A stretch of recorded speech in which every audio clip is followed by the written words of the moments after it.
আমাদের দেশে বর্তমানে যে সমস্ত মাদকের ক্ষতিকারক মাদকদ্রব্যসমূহ পাওয়া যায় সেগুলো হচ্ছে প্রাকৃতিক উপায়ে তৈরি মাদকদ্রব্য, যেমন তাড়ি, আফিম, গাঁজা, ভাং, চরস, হাশিশ, মারিজুয়ানা ইত্যাদি। এগুলো আমাদের এখানে অস্তিত্ব রয়েছে। রাসায়নিক উপায়ে তৈরি মাদকদ্রব্য যেমন ইয়াবা, হিরোইন, মরফিন, ফেন্সিডিল, কোকেন এবং বিভিন্ন রকমের অ্যালকোহল। এছাড়াও নতুন মাদক হিসাবে যোগ হয়েছে আমাদের এদেশে LSD, MDMA, ice, meth, powder cocktail, ব্যথানাশক ট্যাবলেট, প্যাথেড্রিন, স্লিপিং পিল ইত্যাদি। অর্থাৎ আমরা এই সমস্ত যে সমস্ত ক্ষতিকর মাদকদ্রব্যসমূহ আমাদের সমাজে বর্তমানে প্রচলিত আছে, আমরা সেগুলোর ব্যাপারে এখানে আলোচনা করলাম। এবং এই শব্দগুলো যখন আমাদের ছাত্রছাত্রী বা নতুন যারা আছে তারা যদি সামনে আসে, সাথে সাথে এগুলোকে অ্যাভয়েড করতে হবে। এবং অনেকে হয়তোবা না জেনে এগুলোকে হয়তোবা তারা হয়তোবা মনে করতে পারে যে এটা বোধহয় কিছু না, কিন্তু এগুলো হচ্ছে আমাদের নাম, এগুলোর শব্দ। এই শব্দগুলোকে না বলতে হবে। মাদকাসক্তির মূল কারণগুলো আমরা যেগুলো আইডেন্টিফাই করেছি সেগুলো হলো মাদকের সহজলভ্যতা, সঙ্গদোষ, সামাজিক এবং পারিবারিক অবস্থা, হতাশা ও দুশ্চিন্তা, নিছক আনন্দ এবং কৌতূহল। আমরা যদি একদম শেষের দিকে যাই তাহলে ছাত্রছাত্রীদের ভিতরে বা আমাদের অনেকের ভিতরে এই নিছক আনন্দ এবং কৌতূহলের বিষয়টি কিন্তু আমরা দেখতে পাই। যে শিক্ষিতের সংখ্যা 48 এবং যারা নিরক্ষর, রিক্সা চালক অথবা অন্য কোনো পেশায় অশিক্ষিত তারা 40, তারা কম। মাদকাসক্তের প্রায় 57% যৌন অপরাধী, যাদের 7% হলো এইচআইভি ভাইরাস দ্বারা সংক্রমিত। কিশোর এবং তরুণদের মধ্যে মাদকে আসক্তের পরিমাণ অত্যধিক, যাদের বয়স 15 থেকে 30 এর মাঝে, গড় বয়স 22। তাই আমরা বিশ্ববিদ্যালয়গুলোতে এসেছি আপনাদের কাছে আবেদন জানাতে যে আমরা একটি সুশৃঙ্খল একটি জাতি গঠনের জন্য আপনাদের কাছে দাবি জানাবো, যারা এখানকার স্টুডেন্ট। আপনারা একটি সামাজিক আন্দোলন গড়ে তুলবেন যাতে এদেশের মানুষ যাতে মাদক থেকে মুক্তি পায় এবং একটি সচেতনমূলক সমাজ গড়ে ওঠে এই মাদকের বিরুদ্ধে। আমাদের রাজধানী শহরের প্রায় 79.4% মাদক ব্যবহারকারী পুরুষ, 20.6% হলো নারী। প্রতি বছর মাদকের জন্য পাচার হচ্ছে 5,147 কোটি টাকা। একটা হিউজ মানি। এটা দ্বারা একটা ব্রিজ হয়ে যেতে পারে যদি আমরা এই মাদকের প্রভাব বা মাদকের বিজনেস বা মাদক থেকে যদি আমরা নিজেরা না বলি। বছরে বাংলাদেশে 1 লাখ কোটি টাকার মাদক সেবন করা হয়। সুতরাং এটা একটা ভয়াবহ চিত্র। সুতরাং আমরা এই কনসেপ্ট পেপার বা আমরা এই গবেষণাপত্রকে গুরুত্ব সহকারে নিব এবং আমরা এ বিষয়ে আমাদের সিদ্ধান্ত আমাদেরকে এখনই নিতে হবে। এবং এই মাদকের কারণে আমাদের সামাজিক এবং পারিবারিক জীবনে যে ক্ষতিগুলো হয় সে ক্ষতিগুলো হচ্ছে সামাজিক বিশৃঙ্খলা সৃষ্টি হয় এবং দেখা যায় এটার ফলে অনেক ফৌজদারি মামলার উদ্ভব হয়, বিশৃঙ্খলার সৃষ্টি হয় সমাজে। শারীরিক এবং মানসিক ক্ষতি হয়, যেটা আমি এর আগে ডকুমেন্টারি আপনাদেরকে দেখিয়েছি। পারিবারিক ভাঙ্গন এবং হতাশা বৃদ্ধি হয়। আমাদের একটা ইউনিফাইড একটি পরিবার কিভাবে ভেঙে যাচ্ছে, কিভাবে সন্তান বাবার থেকে বিচ্ছিন্ন হয়ে যাচ্ছে, আমরা পরবর্তী ডকুমেন্টারিতে একটু দেখবো এমন একটি ঘটনা। নৈতিক অধঃপতন ঘটে এবং শিক্ষার উপর নেতিবাচক প্রভাব ঘটে। আমার একজন শ্রদ্ধেয় শিক্ষক এখানে বলে গেছেন যে এই কৃষি বিশ্ববিদ্যালয়ে অত্যন্ত মেধাবী ছাত্ররা ভর্তি হয়, কিন্তু তারা পরবর্তীতে আর তাদের ডিগ্রি কমপ্লিট করতে পারে না, শুধুমাত্র তাদের এই মাদক আসক্তির বা মাদক ব্যবহারের কারণে। এটা খুবই দুঃখজনক। এটা আমাদের জন্য দুঃখজনক, পরিবারের জন্য দুঃখজনক, রাষ্ট্রের জন্য দুঃখজনক এবং দেশের জন্য তো দুঃখজনক তো বটেই। আইনে আমাদের কি বলা আছে?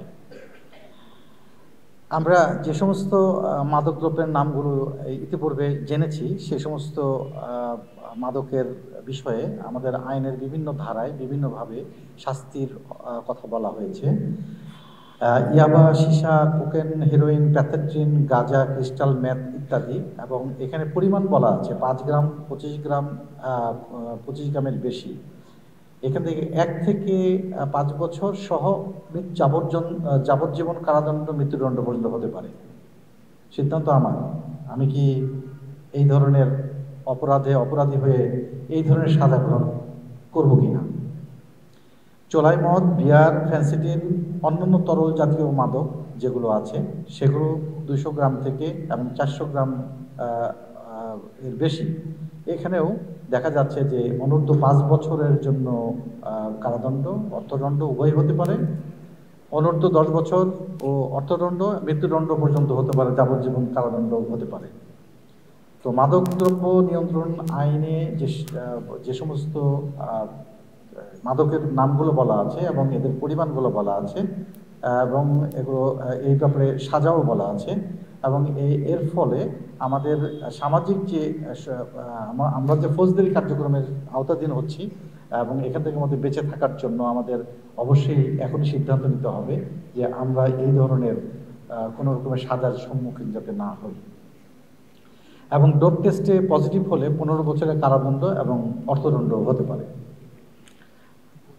আমি আশা করব যে বাংলাদেশ সরকার তার সরকারি চাকরিগুলোতে যারা এন্ট্রি পয়েন্টে অবশ্যই ডোপ টেস্টের মাধ্যমে যাতে সরকারি চাকরি যেন নিশ্চয়তা বিধান করেন।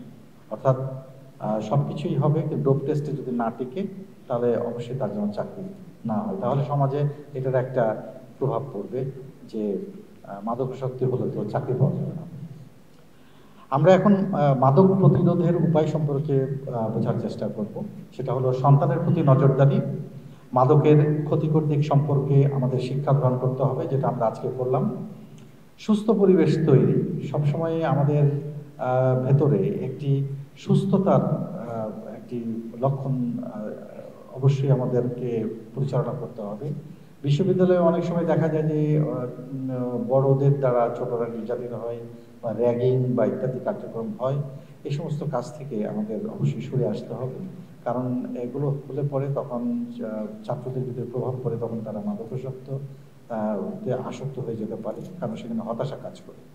বিকল্প কার্যক্রমে উৎসাহিত করা এবং আমাদের নৈতিক শিক্ষা, আমাদের এখানে শ্রদ্ধেয় শিক্ষকবৃন্দ বক্তব্য রেখেছেন যে নৈতিক শিক্ষাটা আমাদের পরিবার থেকে শুরু হয়। নৈতিক শিক্ষাটা আমাদের ধর্মীয় যে আলোচনা সেখান থেকে শুরু হয়। অতএব আমরা আমাদের শিক্ষাগুলোকে ঠিক সেভাবেই সাজাবো যেখানে আমাদের এই মাদক এবং অন্যান্য অন্যায় কাজ থেকে আমাদের যেন দূরে সরে রাখতে পারি। মাদকাসক্তির ক্ষেত্রে সহায়তা না করা, মাদকের প্রতিরোধে সামাজিক ভূমিকা এবং গণসচেতনতা বৃদ্ধি করা, যে কার্যক্রম আমরা এখন শুরু করছি। সহায়তা এবং পুনর্বাসন একদম যদি হয়েই যায় তাহলে আমাদের অবশ্যই সহায়তা এবং পুনর্বাসন করে আমাদেরকে স্বাভাবিক সুস্থ অবস্থায় ফিরিয়ে আনার চেষ্টা করতে হবে। এবং মাদক সরবরাহ নিয়ন্ত্রণ, আমরা মাদক সরবরাহ নিয়ন্ত্রণের ক্ষেত্রে আপনারা জানেন যে বাংলাদেশ পুলিশ এই মাদকের উপরে কাজ করে। এছাড়া সরকারের অন্য আরেকটি প্রতিষ্ঠান আছে মাদক নিয়ন্ত্রণ অধিদপ্তর। এছাড়া আমাদের অন্যান্য আইন শৃঙ্খলা সংগঠন যেগুলো আছে তারাও এই মাদকের উপর কাজ করে থাকে। তো আমরা এই মাদক সরবরাহ নিয়ন্ত্রণের ক্ষেত্রে যারা এগুলোকে কিনে আনে এবং সরবরাহ দেয় বাজারে, যারা মাফিয়া, তাদের ব্যাপারেও আমাদের দৃষ্টি থাকে এবং সেই সাথে সাথে যারা এগুলোকে সেবন করে তাদের ব্যাপারেও আমাদের দৃষ্টি থাকে। মাদক প্রতিরোধে জনগণ এবং পুলিশের ভূমিকা, আমরা আপনার সাথে কিভাবে কাজ করতে পারি। অতএব এই কমিউনিটি এঙ্গেজমেন্ট বা এই সোসাইটি এঙ্গেজমেন্ট, বিভিন্ন স্টেক হোল্ডার্সদের এঙ্গেজমেন্ট আমরা কীভাবে করতে পারি সে বিষয়ে আমাদের স্পষ্ট বক্তব্য হচ্ছে মাদক ব্যবসায় জড়িত স্পটগুলোর তথ্য সংশ্লিষ্ট বিট অফিসার নিকটবর্তী থানাকে অবহিত করতে হবে। আপনারা যারা জানেন যে আমাদের এই ময়মনসিংহ রেঞ্জে আমরা প্রত্যেকটি ইউনিয়নকে একটি করে বিট হিসাবে চিহ্নিত করেছি এবং প্রত্যেকটি বিটে একজন করে অফিসার নিয়োজিত আছেন, তাদের ফোন নাম্বার আছে। আপনারা খুব শীঘ্রই যদি কোনো কোথাও খবর পান তাহলে তাদেরকে আপনারা তথ্য দেবেন। যে সকল স্থানে নেশার আড্ডা বসে সেসব স্থানের তথ্য সংশ্লিষ্ট বিট অফিসার, থানা অফিসারকে জানাতে হবে।